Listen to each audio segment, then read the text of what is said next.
So what is up, guys? Nick here, helping you to master your technology. Galaxy A72 unboxing and first impressions. Now, we covered the Galaxy A52, but a lot of people ask, can you cover the Galaxy A72? This is the bigger brother to that phone. It's a little bit more, but I got the color that I was trying to get the A52 in, but the baby blue was sold out when I looked for that one initially. But you can see Galaxy A72 right there. At the bottom, we have some spec. Nothing there, and on the back just a plain white box. Let's go ahead and crack into it.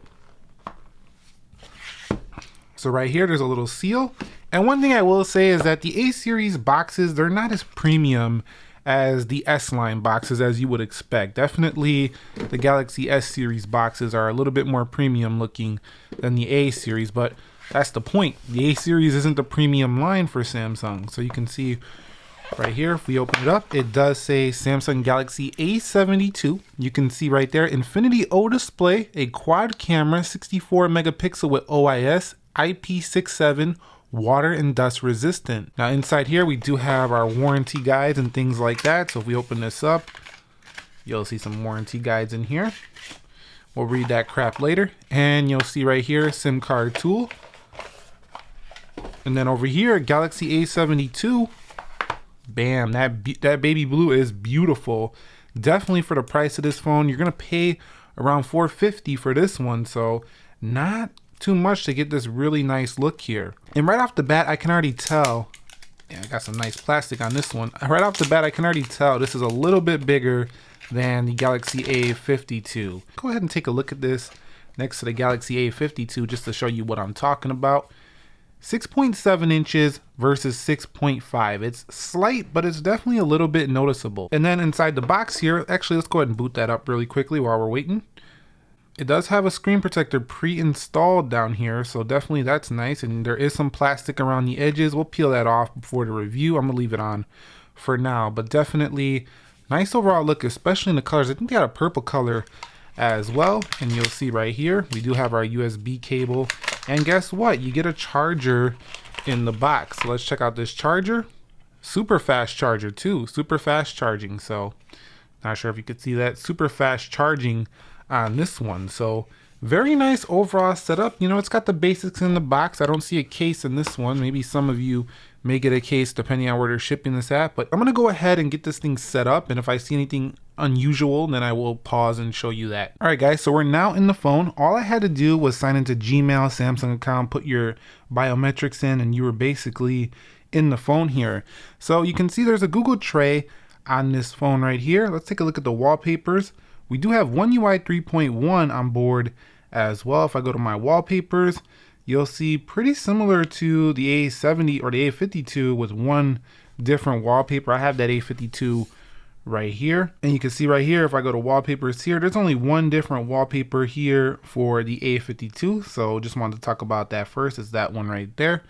Other than that, it's still the A line. It's the same thing. One UI 3.1 is on board here with Android 11. So you're basically getting the same experience you would get on the Galaxy S line when it comes to the software. One UI 3.1 is on board here along with Android 11. So you're basically getting the same experience you would get with the software on the Galaxy S line of phones, which is a nice thing considering the price of this phone. That's really what gives this a really good overall, you know, feel, is that you have high-end kind of software with, you know, a cheaper body and a little bit slower processor, but you got a lot of features you can play with here on the A line of phones, just like you could do with the S line. Like you have all this multitasking stuff that you could do on the S line as well. So it's really a neat touch here on the A72 as well. So a 6.7 inch screen dominates the front. That's a 1080p panel, 2400 by 1080, and this is Super AMOLED, so very good. It's not their dynamic AMOLED that they put on the more premium phones, but at least this one is a 90 hertz display right here. Now you could, I think the 5G is supposed to have 120 hertz, but this one is 90 hertz. 90 hertz and 120 hertz is not as noticeable of a difference as 60 hertz and 90 hertz, however. So you're not going to see too much of a difference between this and maybe a 120 hertz, but really is a smooth panel compared to the A71 of last year. So this is the one that came before it, and you could definitely tell it's not quite as smooth with having, you know, that 60 hertz display, although the A71 was a pretty good performer as well. It did the job. This is a definite upgrade when it comes to the overall smooth factor. I will be doing a more in-depth comparison between these two. If you want to see that, let me know down below in the comments. And this phone does have a quad camera, 64 megapixel wide, 8 megapixel telephoto, 12 megapixel ultra wide. In addition to that, it does have a 5 megapixel macro. Let me bring in this Tesla Model X demo car right here to go ahead and check out those cameras really quickly. I always like to check those out in my first impressions, and I expect this to be very similar to the A52, and that's what I'm seeing here so far. You can go up to 30x zoom. I think that's the same on the A52. If we go to more, you'll notice it does have a dedicated macro camera on here, which is always fun to use. It's fun because you can get super close. Let me go to the Tesla logo right there. You can get really close on things, and it's just something that would get blurry on some other cameras. Even the S21 Ultra, if I get that close, it won't actually take the photo. It'll look kind of blurry just because it doesn't have a dedicated macro lens. So there are some advantages to this camera over even an S line of phone, depending on the type of photography you take. Although the results will not compete very well, it is still a very nice setup here, fun to use. Especially at this price point, you have a lot of creative options. The ability to go ultra wide, you can go up to 10x, you can go 20x. I mean, you're just getting so far, we can't even see anything at this point, but there's just a lot of zoom. And then you still have all of these other aspect ratios in here. So if you're not able to purchase an S phone, but you want to kind of enjoy the similar feature set of that type of phone, like a Galaxy S21,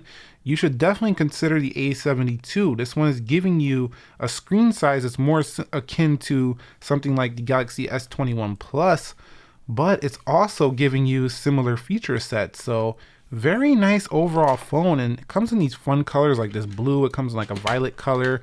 It comes in like a white, black. You have this one. So definitely a fun overall phone, I would say. Front camera, I forgot to talk about that too. We have a 32 megapixel front camera on this guy. So Samsung is not messing around. They're giving you nice specs for the money here. Keep in mind, one area where it does fall short though is going to be on the video recording side when it comes to getting the highest resolution video recording. You're not going to get no 8K.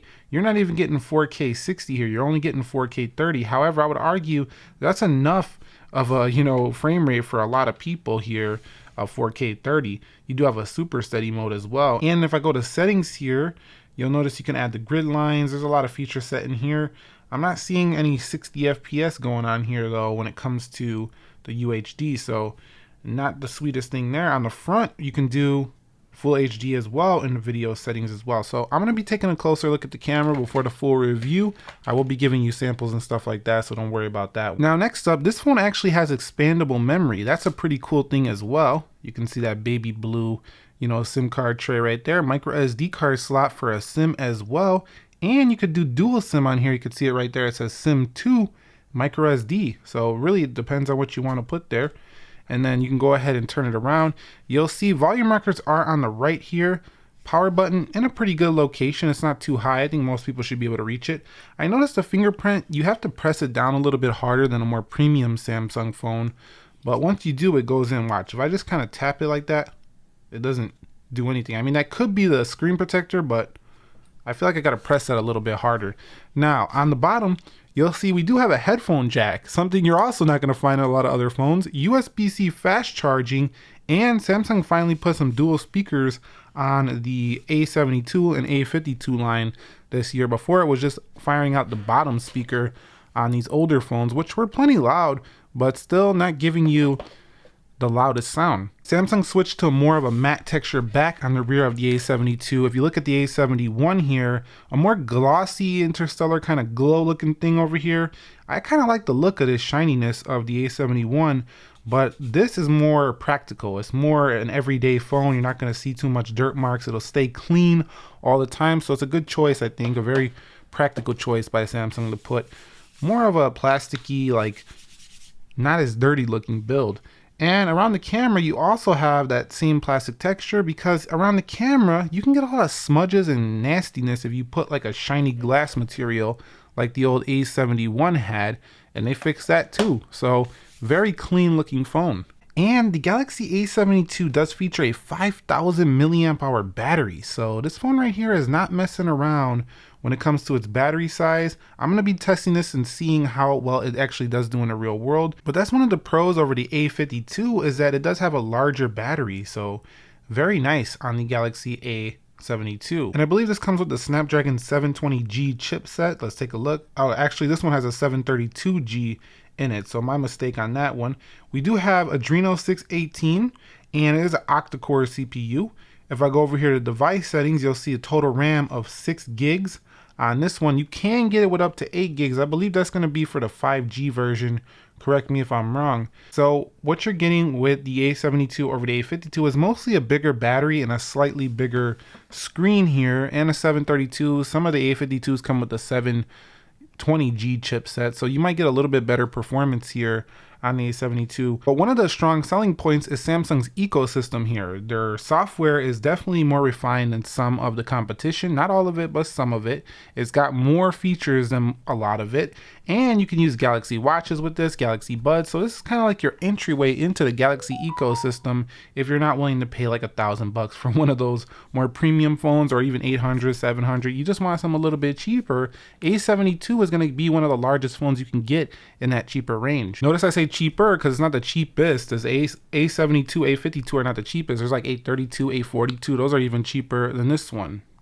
Notice I say cheaper, not the cheapest, because there is things like the A32, the A42, even cheaper if this is a little bit too high for you still. So let's take a look at the A72 next to the A71. So you can see a little bit thicker, a little bit heavier looking, more squared. So if you want more of a flat looking feel, you'll definitely like the A72 more. This has more of a curvy feel, even though there's a flat display on the A71.